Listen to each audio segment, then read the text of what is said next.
welcome to the Old Man Orange podcast. I'm Spencer Scott Holmes with super special guest Buddy returning. I think the last time we did a show together was when we did No Holds Barred. Yeah, a little bit. Which was when there was this plan for a wrestling podcast that there's been about 3 episodes maybe over the course of like 5 years, and that was the starting one to it.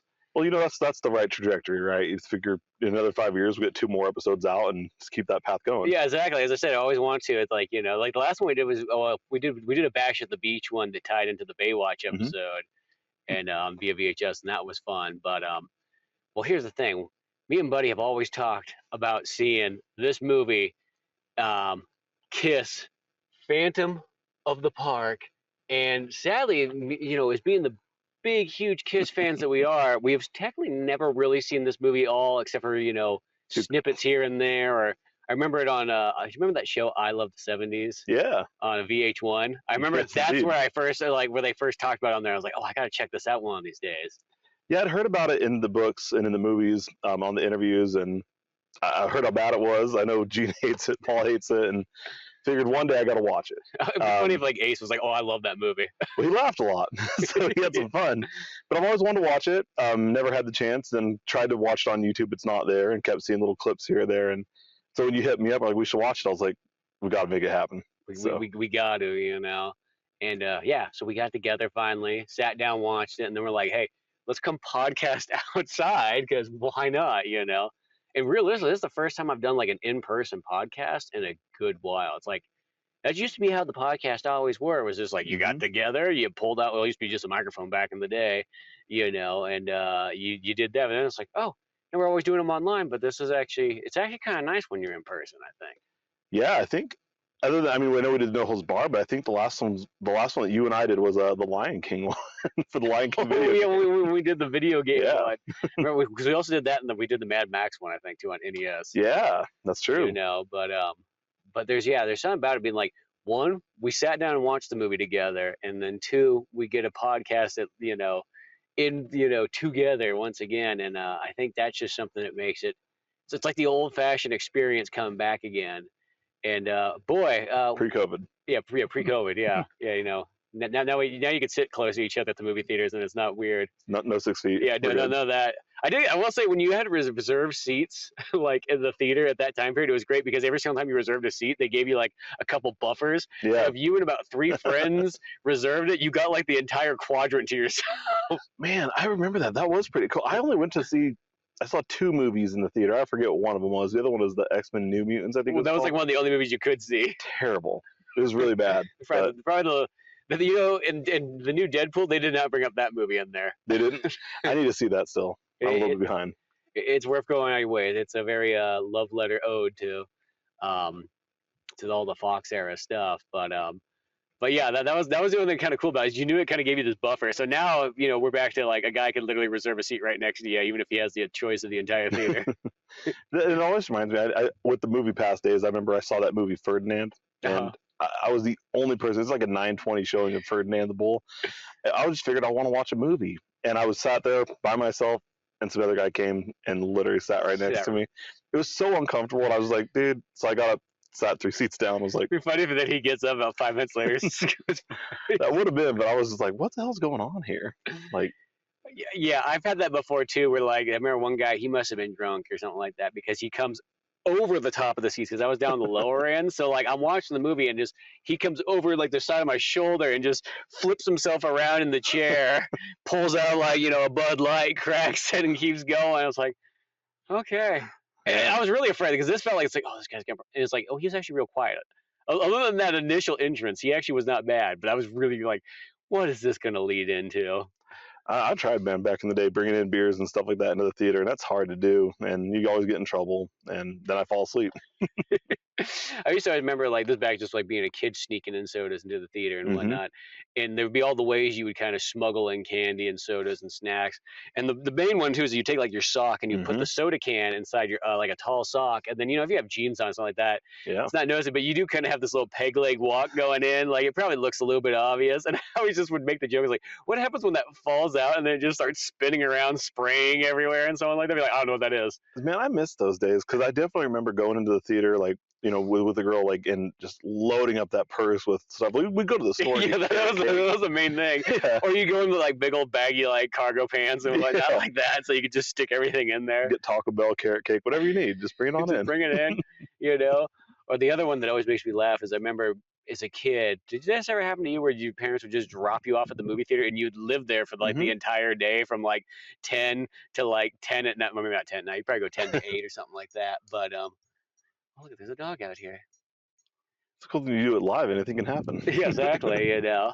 But yeah, you'd go out there, and I remember you would just live off whatever was there. Like, you know, you'd watch like every movie in the cinema just about. I remember watching 9 out of 10 of them in one day. So I never watched that much, but I remember my parents would drop us off after school. My grandma used to own a shop downtown Angels Camp, a little grocery, not a grocery store, but a little sewing shop. So they'd drop us off at the movies. They only have one movie at a time playing back then, but they had an arcade. And they'd give me $10. It was like $6 to go see the movie. That means I had $4 in quarters to do whatever else I needed. Oh, nice. God, I just remember, like, yeah, you just go in there. Once you got one ticket, you could just go see all of them because it was before, like, when anybody seemed to care. Or if they did, I don't think it was worth their time. Just walk right in. You know, so you just walk to each one. And then, you know, if you got hungry during the day, what you would do is you would go in the trash can and you would pull out the popcorn barrels and you would check the bottom to see if they were marked. And many a times they were not marked. So you pour out that, you go get the free refill. There you go. You can keep eating, so on like that. Definitely did that. Can't lie. Yeah, so I did a lot of it. There used to be also, that was like also the other thing too, is like, I would say pre like 2008 recession, you used to be able to go to a pizza parlor, and a lot of times people would like, they would just get up, they would finish half a pizza and just leave the other half there. And so you'd just go over as a kid and take it and put it on your plate, and it's like, oh, look at this one. It's like, it's no different than your buddies touch. It's not like anybody's really touching it. You know, they're pulling apart, and that's about it. So in worst case, they just barely touched the poor part. Who cares? Whatever, you know what I mean? I'm still here. And then I noticed after 2008's recession, so I still have yet to see people just leave pizza freely. I got to get in the box. No, they take it. They take that stuff home. They're like, no, even if we will eat this or something will eat this, you know, but not them. You can't let it go to waste. Yeah, exactly. Fuck the poor people. No, they that's don't get my food. Done. So going into Kiss Meets the Phantom of the Park on this vintage cinema review, I thought this would be a fun way to go back. We're going to go back to 1978 here and so on like that and get the real experience. And it's like a double whammy experience, I feel like. Not only you get the cool Kissness, but if you're from California, you got the Magic Mountain like theme park there and all its like old school glory, you know, even pre, you know, National Lampoon's Vacation. And I was a bit tripped out when they were showing some of like the inner workings of the park. All I can envision now is I hope it's still like that. Like I want to go and work there now because I want to have that futuristic looking building to walk in where they have the stone wall and that's where you were able to get in somehow, some way. Yeah. You just feel the side like yeah. I just love that because this movie's got like some of those great like, well, they're not great. They're it's pretty great. They're great in a different way, special effects and so on throughout it. And when we're watching it, we're kind of going like, okay, yeah, this was totally not like in cinemas. This was on TV, I guess, somewhere. And then lo and behold, it turns out it's a Hanna Barbera like live action production, which is funny because like you do kind of look at it and you go, it feels very Scooby Doo like the whole time. Which granted, that makes more sense why they did the Scooby Doo meets Kiss, you know, cartoon later in life. You know, I just wish they wouldn't have given away the villain so soon. Oh, they really do. They like because you know they say phantom, so it makes you feel like it's going to be something either supernatural or a dude in a costume. And that's what I had envisioned for all these years. I've been a Kiss fan for probably 25 years now, and that's all that I'd ever thought it was going to be is like literally like a phantom that's like a demon or a monster that's chasing them around and causing terror at the park, like Scooby Doo. And it was not that.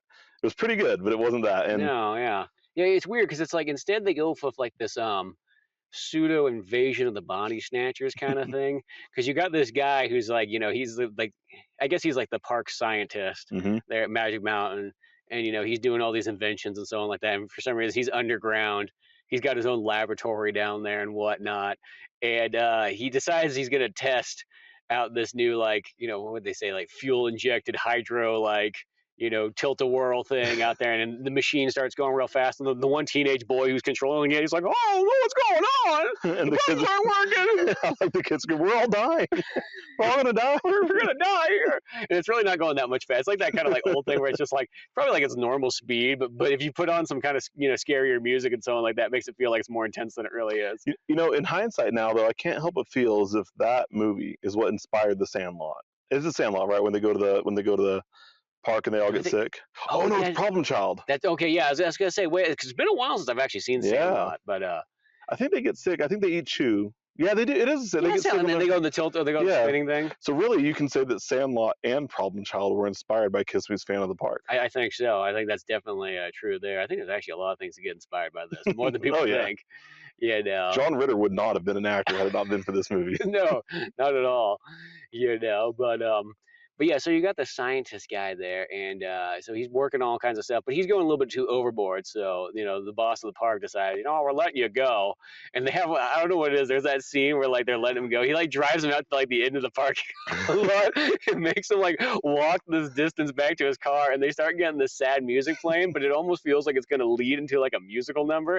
I don't know why. Just the music and the pacing of their dialogue feels like, he's going to break into song right here and explain like why he needs to be part of this park. I think that was the first time I fell asleep in the movie too. When you said that, I was like, oh yeah, I think you're right.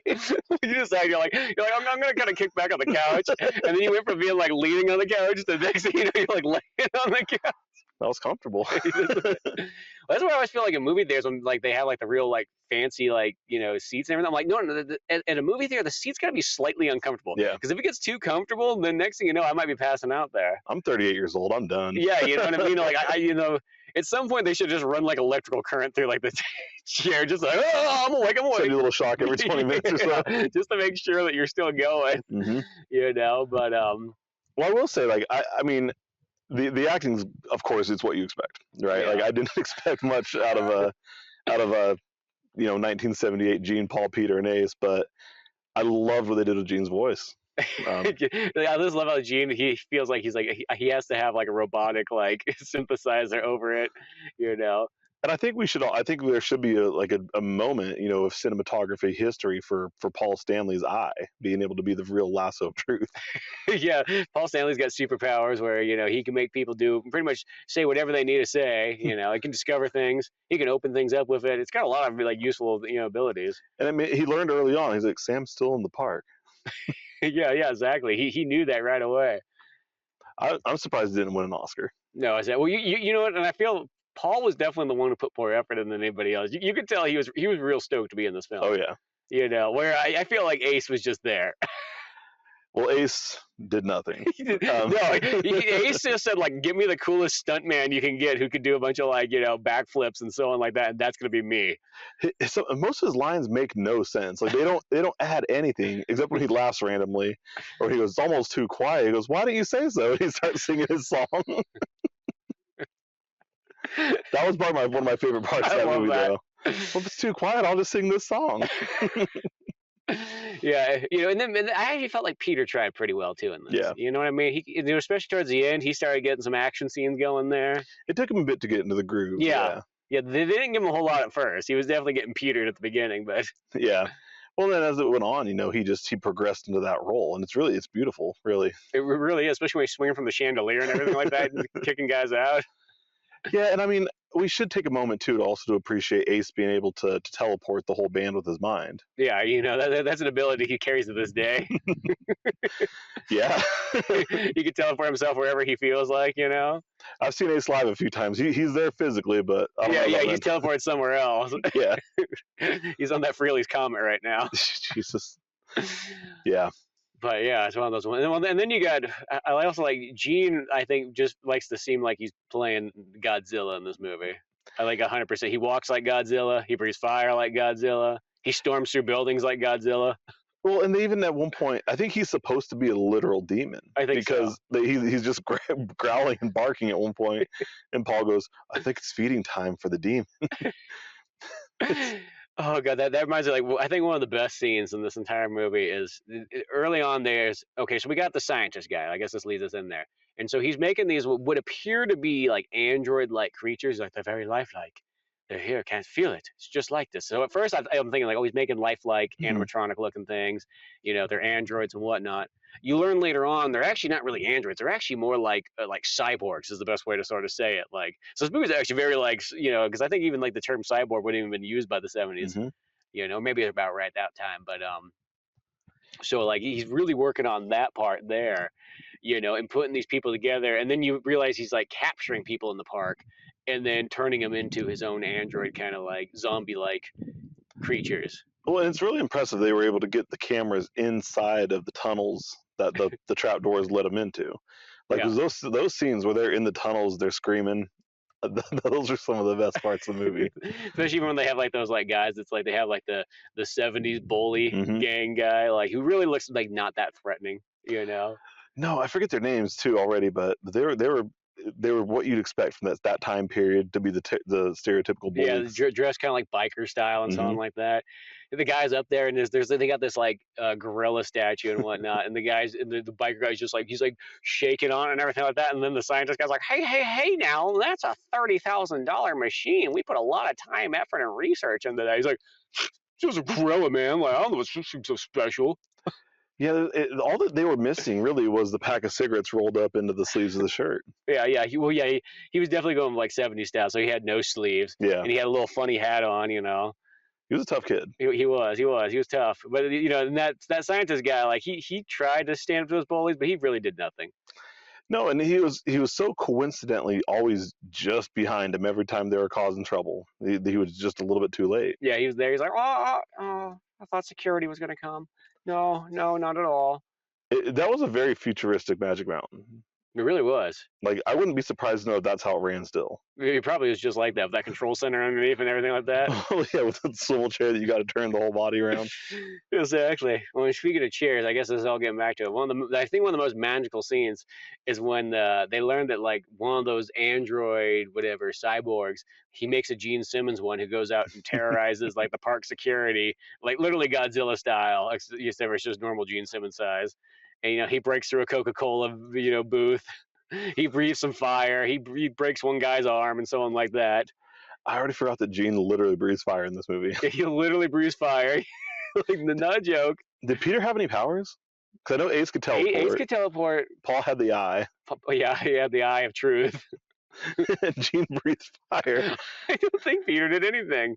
He had some good acrobats towards the end. Yeah, he did. Yeah, that's probably what happened. Is he probably got to the end and like, oh, we didn't give you a power. Well, here, you get some of these fight scenes then. See, he really got Petered, man. It's just like Billy from the Power Rangers. They've got to the end of the movie, like, oh God, we didn't give Peter a power. Yeah, exactly. That's probably why he looked so mad the whole movie too.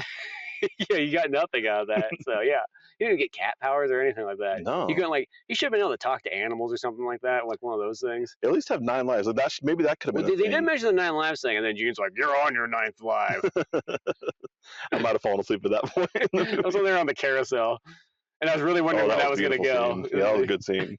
I thought Paul was like, it looked like he was going to cross him, like he's not going to make it. Not on those boots. And I give him props for, I don't know how they landed from that jump. That was. Oh yeah, they had that jump where they jumped the fence and everything. Yeah, because there was no special effects. No, not at all. No stunt doubles. Not even aces. In the 7-inch leather heel platforms, they were able to jump from 50 feet up in the air at least. Exactly. Well, the other thing too is we're getting back to this. It's okay. So Gene terrorizes like the thing, and so there's a fake Gene out there. So they blame the band because they're putting this whole concert on and everything like that. And so they go to the band. They're probably out by the pool. They're like rock stars don't bathe. And there's just like a pause. It's like security guard just stand there. And it's like, okay, well, I guess we should go check the pool then. Maybe they are out there. And when we get out there, like literally Paul, Chris, and Ace are sitting up on like these lifeguard-looking chairs that are like way higher than everything else there. There's nobody in the pool, nobody at all. They're in full decked-out Kiss uniforms, and then they got these like robes on too, like they're ready to play some D&D. It's so funny, and I was really liking it too because I just envision like these guys are multimillionaires by that point, and that's how I like to think they spend their real life time at the pool. Is they're not going in it. They put their makeup on, they sit down and just look at it. Yeah, they don't get any sun on either, you know what I mean? So that's what the robes are for.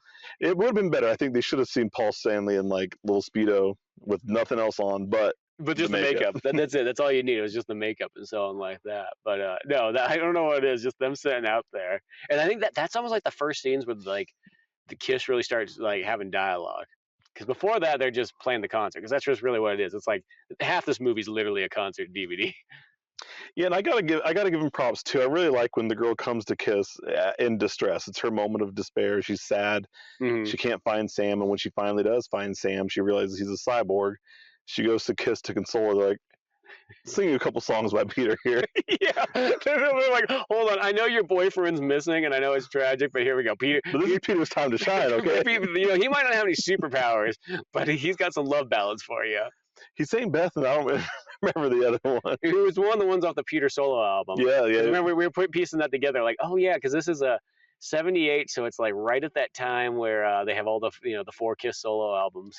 And I'm gonna give them props. They were pretty bold with something, because normally I get really annoyed if I hear the same song twice in a movie, but they played Almost Human 5 times in that movie. Yeah, it was just the background song, really. Like, but still, I was just like, they're going for it again. Yeah, okay. Exactly. It's like by this point, Kiss has like 6 albums. Like there's enough stuff to pull from. It's not. And some of the song choices were random too. It's like, okay, here's this big battle. Let's play Making Love. Like, yeah. What? Here's Kiss versus Evil Kiss, Making Love. Yeah, exactly. You get that, and then you also get the alternative version of okay, I'm already drawing a blank on it.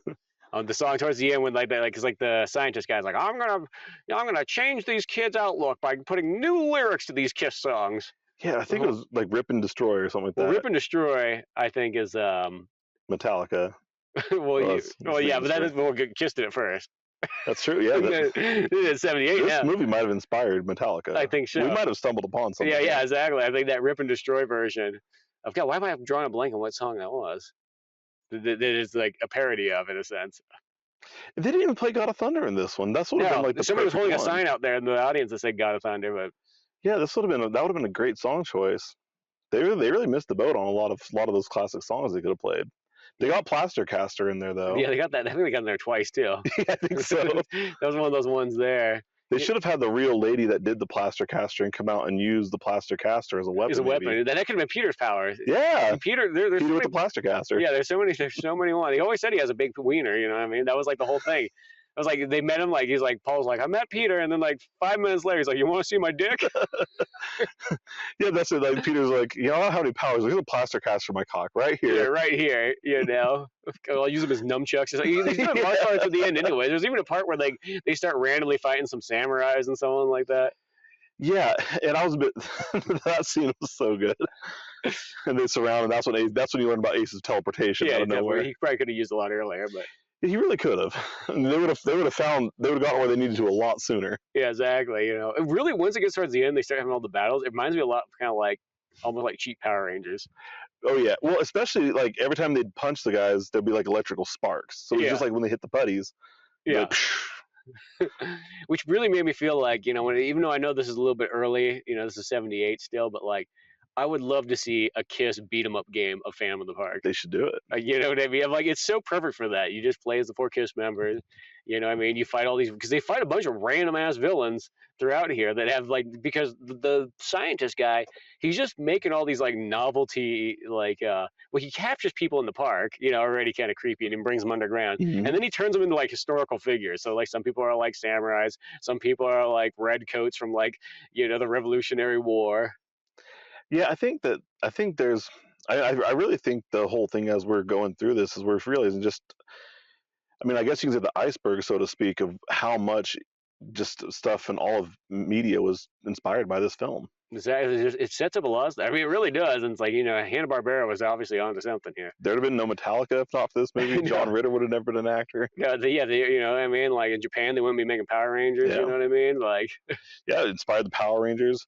What would the Kiss Megazord be, though? Would that be the God of Thunder, maybe? That could be the God of Thunder. See, the Kiss could have Mega. See, the Kiss, it sounds weird. Like, Kiss almost should have had, like, a Power Rangers line of stuff. Like, they were so set up for that. I'm surprised that they weren't. And, like, we talked about it briefly during the movie, like, that I'm surprised they weren't in Mortal Kombat, at least Gene Simmons. Yeah. But, man, they could have incorporated them into a lot more stuff.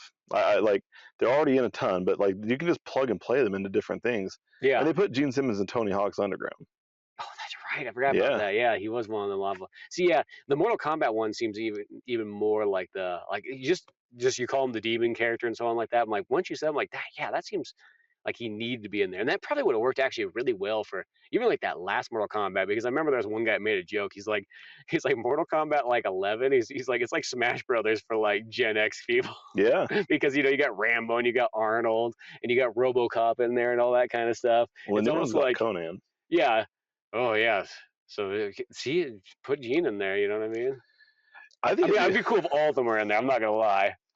they'd have to at least it would have to at least be Gene or and all because like you can't be like, hey, here's Peter Chris. People are like, I'm not playing as Peter Chris. You know, He's gonna come out and drum him. you know what they could do is you remember in Injustice 2 when they had the Ninja Turtles? And they Yeah. played as you pretty much plays all four of them as one character. So they like rotated, if I'm not mistaken. It's been a while, but I never. So that was a DLC, and I remember I didn't get it. Like I beat that game so quick, and then the DLC came out, and I was like, yeah. like Well, now that game's like free. That was like one of those games where it's like I feel like no one's ones where it's like I paid $100 for the super special edition, like metal case, whatever, all that stuff, and then it's like that it's one of those games I literally see on sale now for like $2.99. You're like, thank you, Warner Brothers.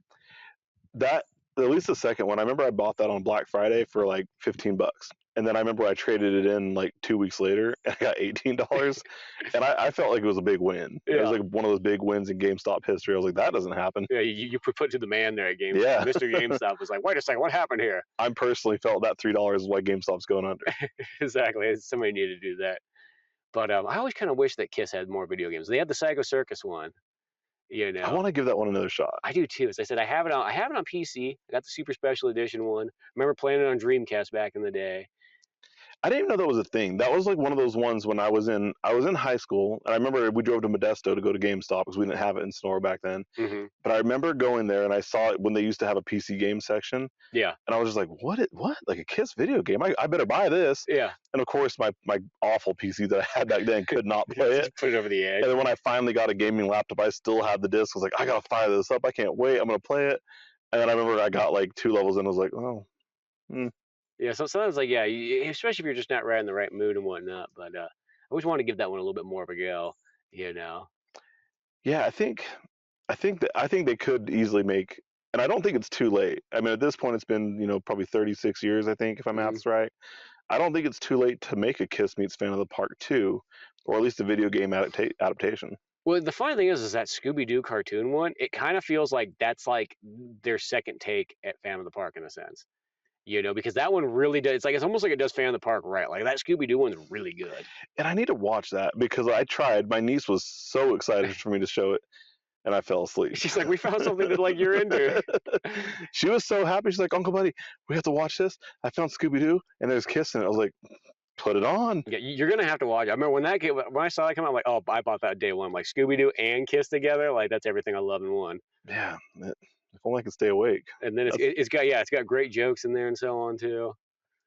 I feel as if there's, man, I really do feel as if they could. I wish they would have put out like more of a theatrical release for. I think when Kiss did their reunion tour, would have been the perfect time for a follow up to this movie. Like in like '96, they come back and it's the revenge of the Phantom of the Park because you saw that guy age. Yeah, that guy for some reason he ages all of a sudden. Yeah, I mean he aged 20 years for. When you're gonna lose your job, that's. But it's the only job you like. Yeah, because at the end they don't show that the actual evil Kiss died. They just weren't there anymore. Yeah, I think they checked him off stage and said no parody acts. So I think they should have said that evil Ace teleported them and they were hiding. Yeah. Until the right moment, 20 years later. To come back. Magic Mountain reunion tour. There's a lot of possibilities. There really is. As I said, like it's one of those ones. Like I still with the beat 'em up game. Like you know what I mean? Do it in like Shredder's Revenge style, but Kiss. Oh man. That's a great game. It really is surprising in hindsight that there wasn't more of an attempt for that. Mm-hmm. And maybe in like at least in the NES days. But see, by that point they didn't have makeup. Well, I think that's the downfall. It's like, because like. It's a little too late to the party. Yeah, for video games, it's like, of course, you got the Kiss pinball machine back then. You could have an Atari game, but that doesn't really mean a whole lot. Like that time period, it's like you're not getting the music, you're not getting. Yeah, there's kind of a lot lost. Because what time did the NES come out? 83-ish. in Japan, but in Yeah. America, 85. And that's the only country that matters. But So yeah, you know what I mean. It was just a test run until it came to the U.S. yeah, and by that point they already took the makeup off. Lick It Up was already out. Yeah, you know. You can't make a video game out of that. Yeah, exactly. You could, but Yeah, have an 8-bit tone of All Hell's Breaking Loose. yeah, that would be pretty sweet. Yeah. But I think that as far as video games, yeah, I mean, I think because by the time they reunited, I think was 96, and I think that's when N64 was around, if I remember right. Yeah, well, they had that Kiss pinball game I remember on PlayStation 1, but it was like one's like, well, to me, like pinball games when they're not like an actual pinball unit seem kind of like, okay. I mean, I know Motley Crue did that. I remember I got so excited when there was a Motley Crue Sega Genesis game. Yeah. I was like, oh, it's just pinball with Dr. Feelgood, like. See, and I'm glad you mentioned that because I could not get into it. We had a pinball machine on the NES, and my dad loved it. And Yeah. I couldn't get into it. And I was like, why are we playing pinball? Like, it just didn't make any sense to me. But in hindsight, I mean, I think that, yeah, I don't think I'd still play it now, but they could have done more with Kiss video games in the late 90s. I think so. I think the Psycho Circus was a good try, but like, you know, I still think what it needs is, I think, because that was going for like the dark Kiss, like almost a comic book kind of thing. You know, I mean, they're following off of like the Quake era and all that stuff. But what I think, as I said, I think that beat 'em up game, as I said, when I was watching this movie here, I'm like, oh my gosh, I so want a Kiss beat 'em up game now. And you know, they could do something like that now because like Gene and Paul sold everything. Yeah. Of Kiss. So yeah. So yeah, there's money on the table there, and I feel that's almost like the best place to do with Kiss is like, okay, let's use Kiss in other mediums now. You know, I don't remember how many. I think it was 250 million that they sold the rights to everything for, and I can't help but feel that's a great thing for them. I don't think whoever bought it's going to be getting $250 of investment back. Yeah, they're going to be getting those like, you know, like quarters from like Spotify every month. You know?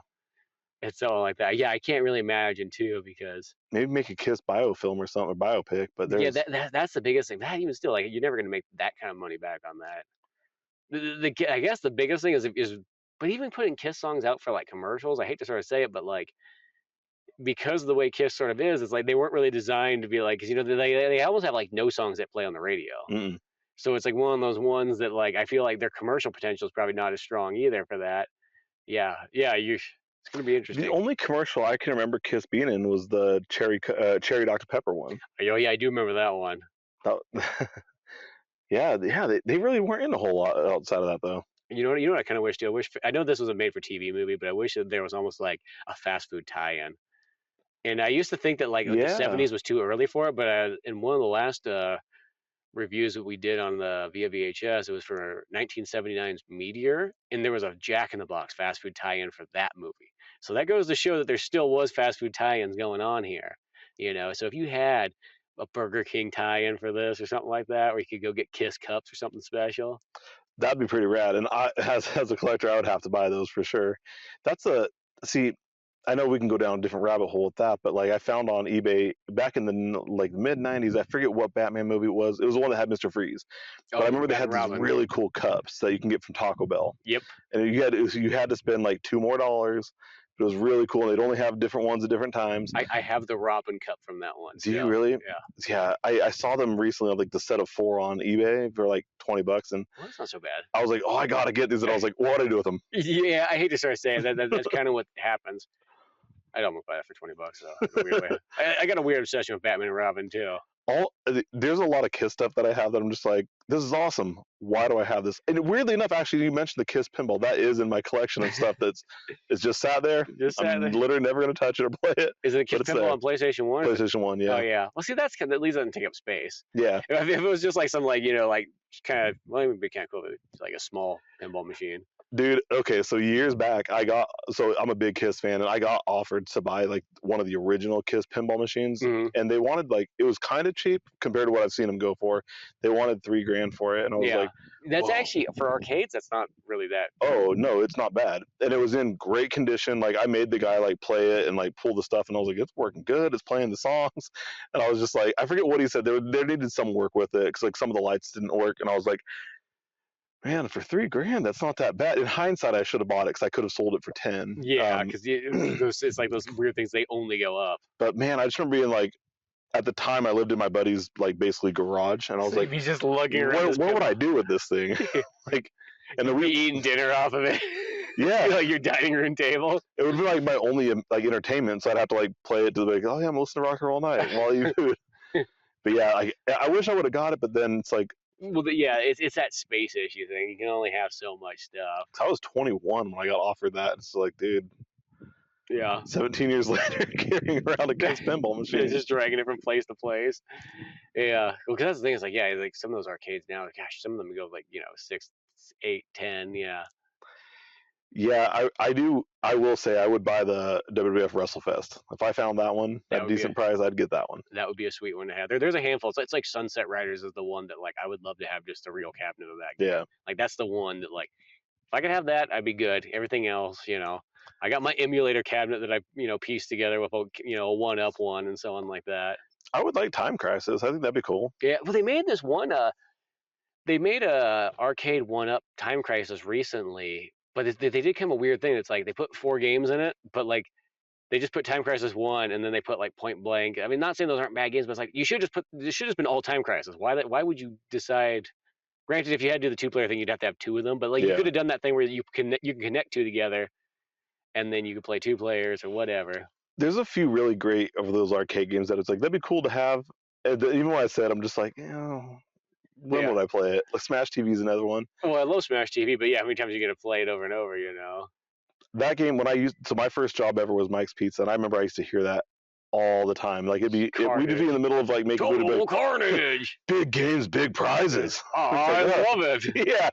Oh, that game. Well, that game to me is like when I discovered that because I was already obsessed with the Running Man, Arnold Schwarzenegger, and it's like it's literally a Running Man game. That was like it was like oh here we go because that was when I was a kid and you'd find stuff because they didn't always just make video games for everything like that. Mm-hmm. You know what I mean? So it's like, when I played Golden Axe, I used to go like, oh, it's like the Conan the Barbarian game. Yeah. That was how I pictured it as a kid. You know what I mean?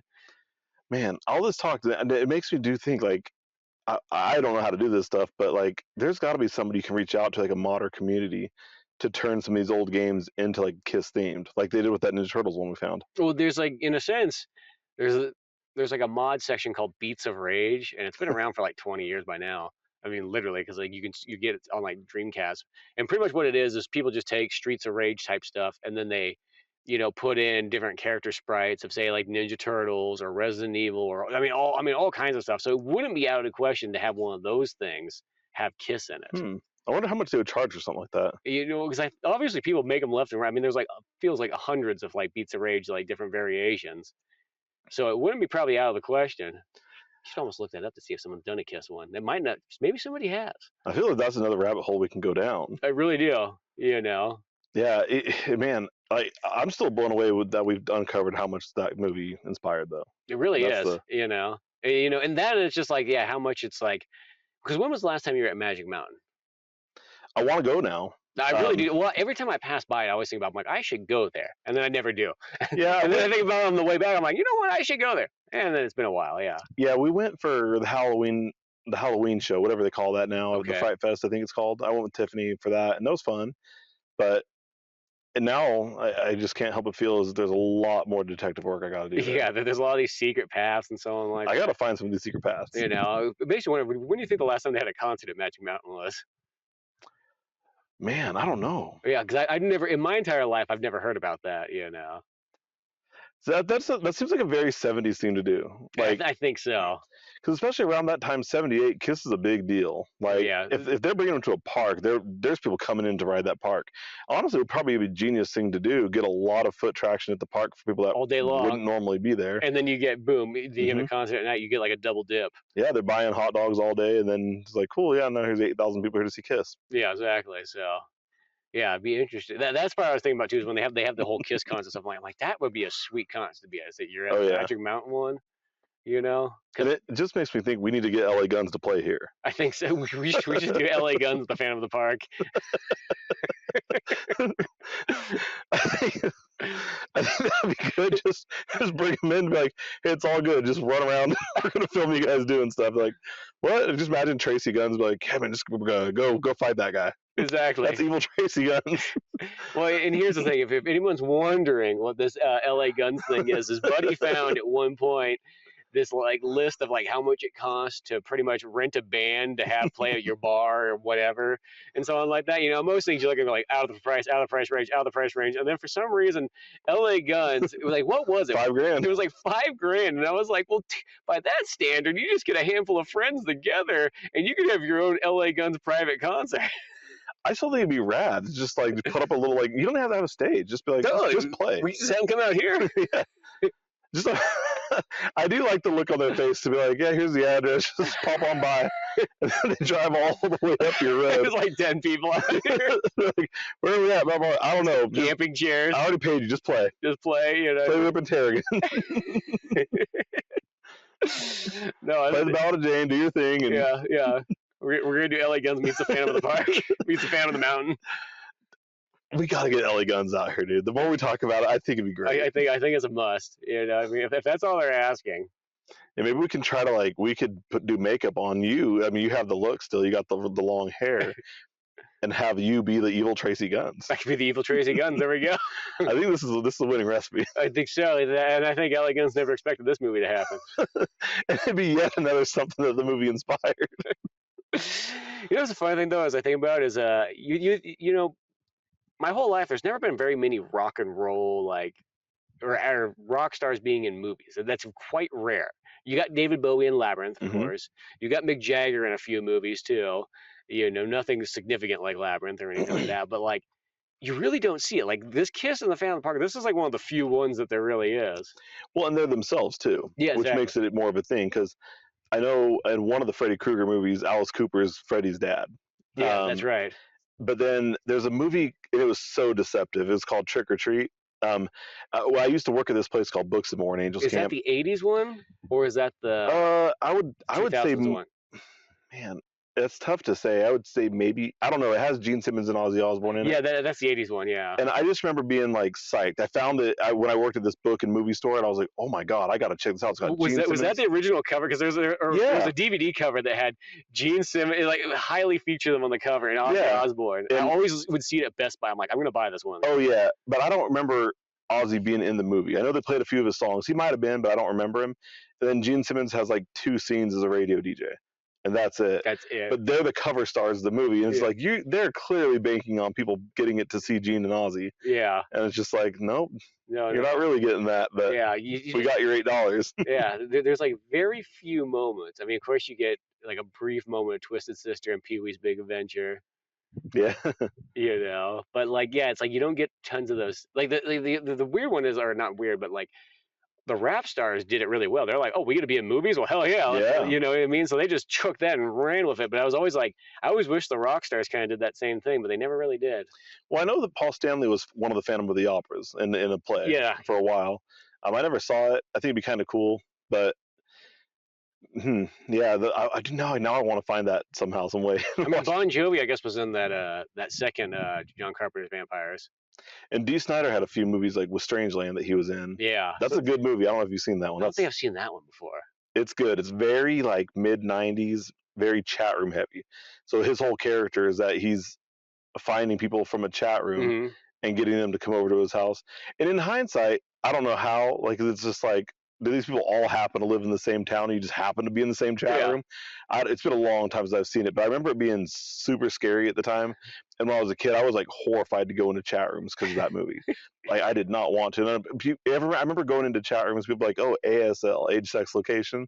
And I'd be like, oh, I'm 16, boy, but I can't tell you where I live. Yeah, you get all scared. They're going to find it out. Even if you told them, like, oh, I live in San Francisco, be like, he's going to know exactly where I'm at. Yeah, I was always afraid that Dee Snider as Captain Howdy was going to come to my room and find me. In a sense, almost makes you, now I feel like, okay, if you go on there and Dee Snider did come to get you. You have to see that movie, dude. You would like that one. I've never seen that. That sounds interesting. I think this have to go on the list. It's really good, yeah. But yeah, it's weird that there's other than that, there's not a whole lot.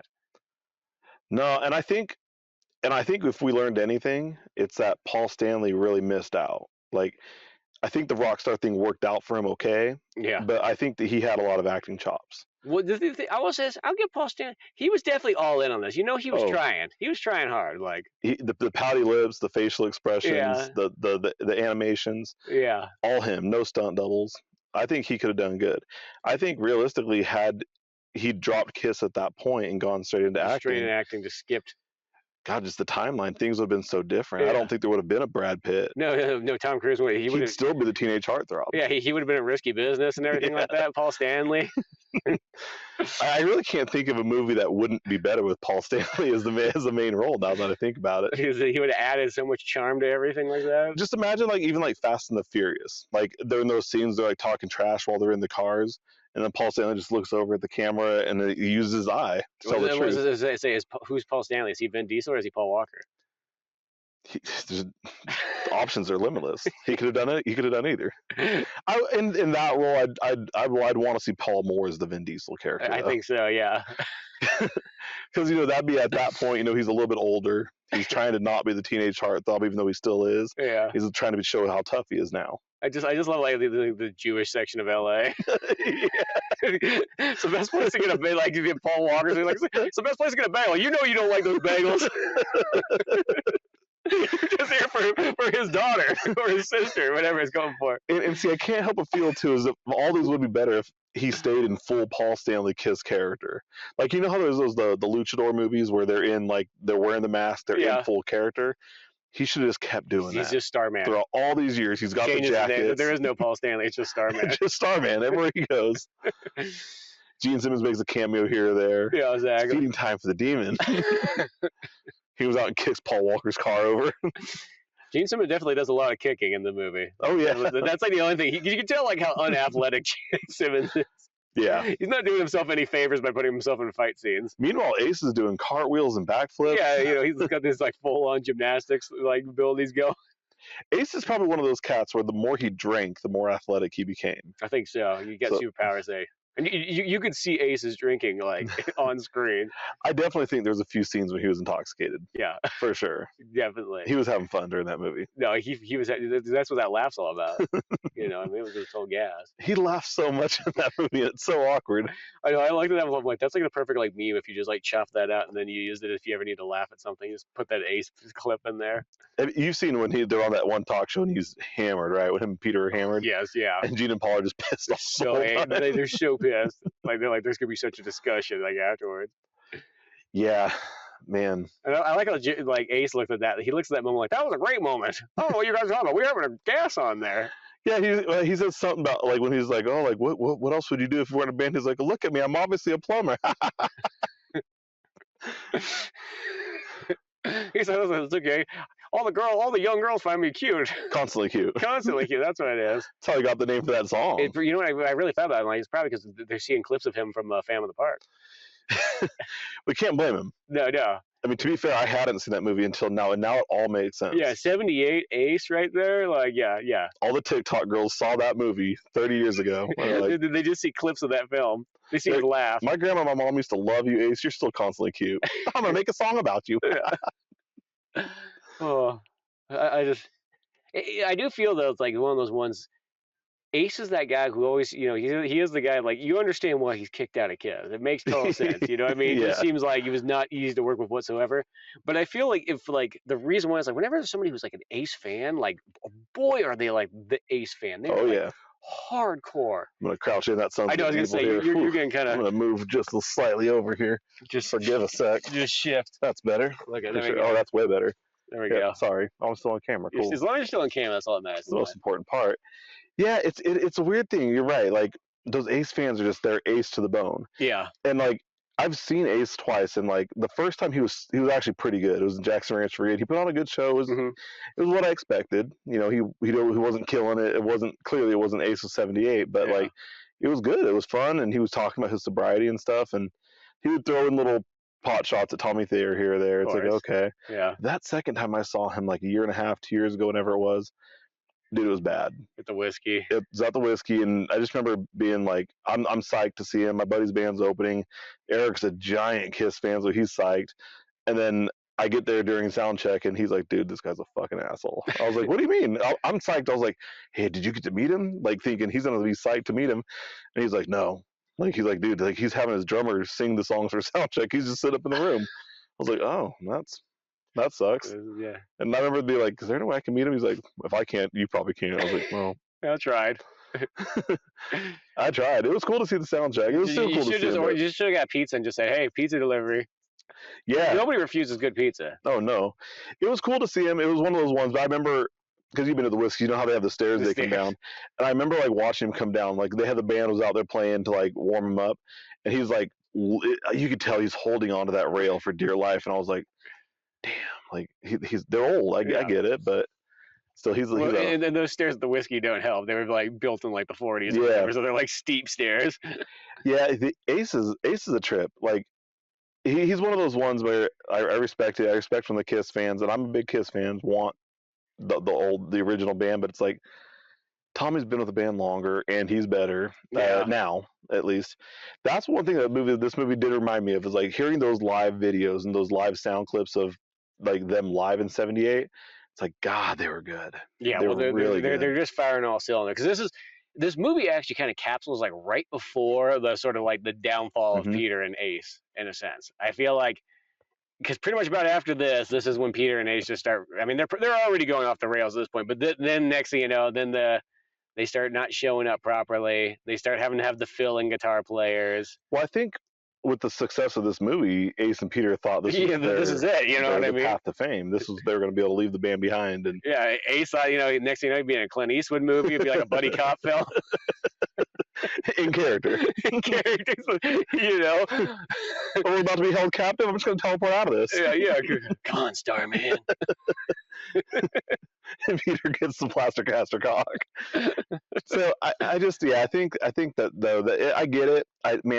I would have loved to have seen the original Kiss. I got to see him with Peter at least on his last concert, but like, dude, like seeing him after that, like Peter was done, Ace was done. I've seen that concert back, and it was still cool in hindsight. It was my first ever concert, so of course I'm psyched. But like, you don't even notice any of the other stuff. When I watched them 2 years later for the Rock the Nation tour, like seeing Eric Singer, I remember being like, "Oh, Peter's not in the band." Well, it's still Kiss, and I remember instantly thinking, "This guy's way better." Because I knew he drummed for Alice Cooper. Yeah. But you could tell he just brought a different style, a different energy, and just a little bit more professional, and and he was twirling the drumsticks around too, and I was like, that's pretty cool. Yeah. So he's going hardcore and so on. And that's how I kind of feel too. I hate to sort of say it's like 80s Kiss is my favorite era of Kiss. So it's like, don't get me wrong, I like all Kiss, but like that's my favorite section. So Ace and Peter, don't get me wrong, they're cool in the classic sense, but I don't think they made the band stronger in the long run at all. I don't think so. I really think that, like, I think the downfall of Kiss, like what started their downward slide long term, was their reunion tour, because I mean they made a ton of money with it. Yeah. But like you can find like backstage videos of them just bickering and being pissed off with each other. It's like, dude, you made a ton of money, but they had the best band at that point. That they had Eric Singer, they had Bruce Kulick, who I think was their best guitar player, and I think Eric Carr was a better drummer. But it's like they had such a tight band, and we get to see Bruce Kulick soon. But like, man, Bruce is a great guitarist. Yeah, exactly. So one of those ones. I wonder if that was ever their plan to put the makeup back on full time. I do feel like it was one of those ones, like, I mean, who knows? It's like we take it off, but that like that's going to make the biggest pop when you bring it back together. Because that's almost like it's like the Coke thing, like where they always kind of go, like when they made new Coke, they're like, some people go like, did they just make a mistake, or was this a total marketing thing where like, you pull regular Coke off for a while, you put this new Coke out there, which is literally just Diet Coke with sugar added to it, ironically, to give it a more sweet taste. And then whatever it is, 6 months to a year later, you put regular Coke back. It's the biggest thing ever. It outsells Pepsi, no problem whatsoever. I think that one thing Kiss missed the boat on is, I mean, hey, in hindsight, they had Dynasty come out the next year later, and it was their biggest commercial success of all time as far as the record. But they should have done a tour that was all Kiss meets Phantom of the Park. So you'd see them play, they'd play the songs, and then they fight the clones on stage. Yeah. Every concert. Exactly. There's no matter where they go, there's always a roller coaster. Yeah. You bring DeVoe or whatever his name was on stage every time. You just really tour this like a roller coaster on stage. It just goes around, It's flowing throughout the arena. Fans are lining up. Yeah, exactly. They're in the middle playing Dr. Love. You hear kids screaming as it goes in a loop. You got all that kind of stuff there and so on, and Yeah, that's what you got. Money left on the table. It really is, and so on. I know it's like one of those ones like this movie. I know what they were thinking. They were really thinking they were going to have that Beatles kind of success in Yeah. movies because Beatles like those 4 movies that the Beatles have are pretty much like ridiculously good, or 3 live action, 1 animated. But like I think that's what Paul was really thinking, like because he's like, oh, that's what we're gonna have. This is gonna be like our Hard Day's Night, and then next thing you know, we'll have our Help and Magical Mystery Tour, and maybe we'll have an animated Yellow Submarine. And Kiss was hot at that point, man. They're the biggest band in the world, one of them at least. But like, yeah, it's made for TV. yeah, it's made for TV. I think that's kind of the downfall. It's like, it's like the made for TV part. That never really helps, really. Like, nothing is generally. I'm not saying there's not good made for TV movies. There's tons of good ones there, but every made for TV movie, you could always go, if this was a real movie, it would be that much better. Just saying, it would just have that little bit more budget. A little bit. I mean, this one's literally just shot on like TV cameras, so it doesn't have that nice look to it. And I think another missed opportunity was this movie came out the same year as the original Halloween, so I think they should have had Kiss be the ones that stopped Michael Myers. Well, it should have been a little bit more horror oriented too. I think because that's the thing. The Phantom thing was very misleading. Oh yeah. Because like the horror stuff that you see there, it's like, well, they walk through a section that's got like Universal monster horror characters. There's like Dracula and Frankenstein's monster and all that kind of stuff. But yeah, there's no real like straight, here's like the monster that they got to, even if it's a Scooby-Doo thing where it's like the guy in a mask or something like that. But I think that's what it needed to be. And I still think the evil Kiss went out without too much of a fight. Yeah, they kind of did. They just kind of threw them off after one song, and the audience seemed to not even notice. Yeah, they thought it was part of the concert. Yeah, I don't think they were. They weren't. The whole song was, I don't know, it was supposed to tear down the park because that was the whole thing. That scientist guy's like, I'm gonna make them rip and tear down this whole park because that's if they're gonna fire me, I'm going down with the park. See, they could make a remake of this though. Like I think one of the things they could do now that Kiss are avatars is I think they could do something like that. And I think that does open up some different kind of, movie style options. I think they could do like a new Kiss meets Fan of the Park and have some pretty cool stuff in it. Well, because now, especially since Kiss are kind of like that, you could literally have people play Kiss because they just be in the makeup the whole time. Mm-hmm. You know what I mean?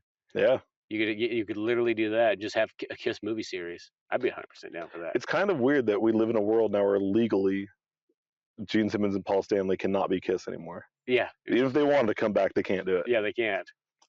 It's so weird. Yeah, and Ace just never can. Well, Ace did nothing. yeah. The same thing we've learned is that Ace has done nothing. That's one of those life lessons.